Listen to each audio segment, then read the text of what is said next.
ఎలాంటి మట్టి తోలుకోమని మాఫియాకి అప్పచెప్పలా.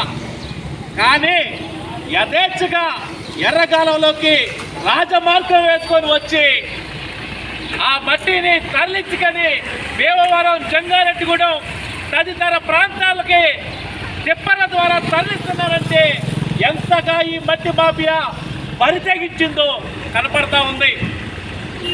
ఇదేమని అడ్డుకోవటానికి వెళ్ళినా మధ్యాహ్న పరుగుడులో ఉన్నటువంటి గేదెలు, గొర్రెల కాపర్లు ఎవరైతే ఉన్నారో వాళ్ళ మీద దాడి చేసి కొట్టిన పరిస్థితి మట్టి మాఫియాకు ఉంది. ఇది వెలుగులోకి రాలా, ఇది వెలుగులోకి రానివ్వలా. రాత్ర మళ్ళీ ఇదే విధంగా మట్టి మాఫియా ట్రాక్టర్లు, జేసీబీలతో వస్తే ఆ ప్రాంతంలో సాగులో ఉన్నటువంటి ఆ కింది గ్రామాలు వారందరూ కూడా 100 మంది రాత్రి వెళ్ళి అడ్డుకున్నటువంటి